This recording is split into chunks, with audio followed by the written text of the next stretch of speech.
আসসালামু আলাইকুম বন্ধুরা, আশা করি সকলে ভালো আছেন। আমি আল্লাহর মতে অনেক ভালো আছি।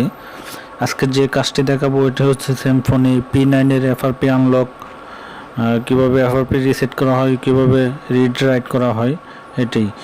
এখন আমরা কম্পিউটার স্ক্রিনে চলে আসছি। প্রথমে আমরা ডিভাইস ম্যানেজার ওপেন করব সিপিইউ ক্যাটাগরি দেখার জন্য।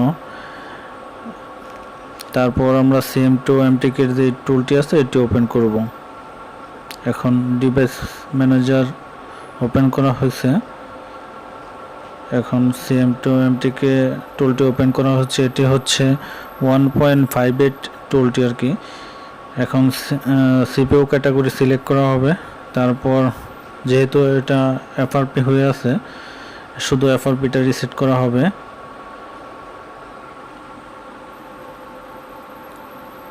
Reset FRP. এখন ভলিউম প্লাস চেপে মোবাইলটি কানেক্ট করা হচ্ছে। আমাদের ডিভাইস ম্যানেজারে কিন্তু মিডিয়াটেক শো করছে, কিন্তু এখানে দেখা যাচ্ছে যে বুট এরর। এখন আমরা আবার ভলিউম মাইনাস চেপে কেবলটি ঢোকালাম।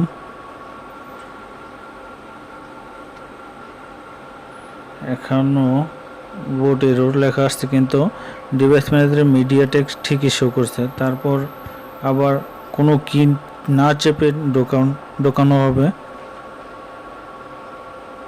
এখনও বুট এরর লেখা আসছে।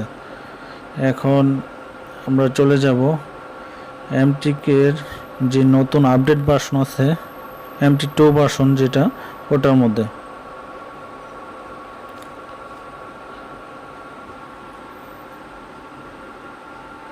টুলটি ওপেন হচ্ছে।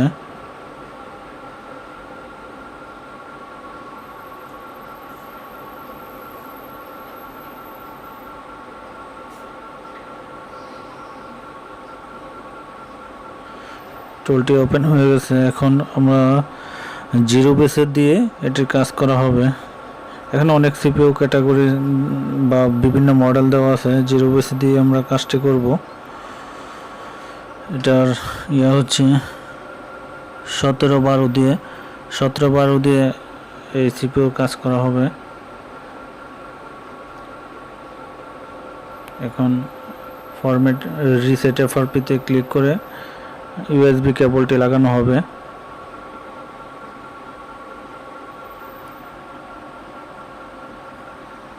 যে কাজ আরম্ভ হয়ে গেছে।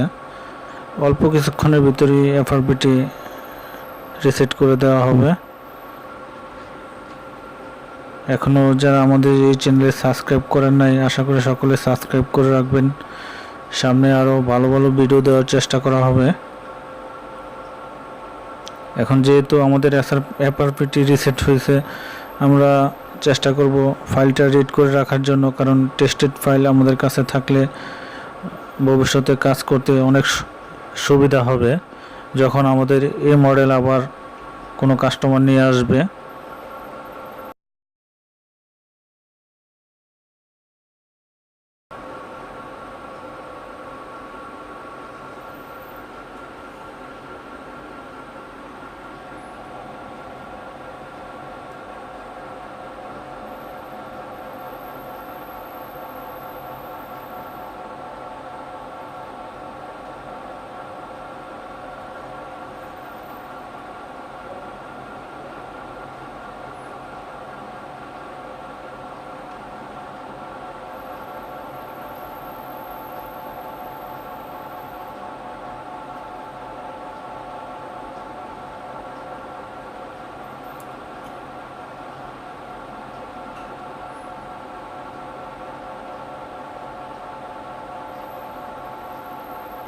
মোবাইলটি ওপেন হয়ে গেছে।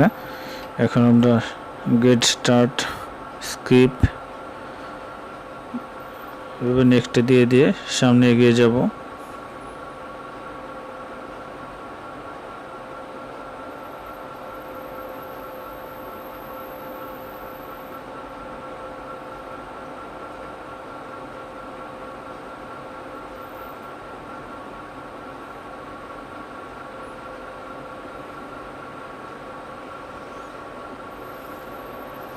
আমাদের সেটআপ ওকে হয়ে গেছে।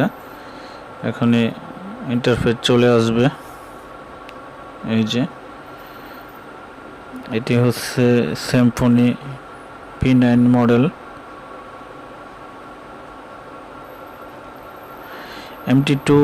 MT2 বাদে যদি আমরা MT-কে 1.5 দিয়ে কাজ করি তাহলে এটার জন্য আলাদা বোর্ড ফাইল লাগবে।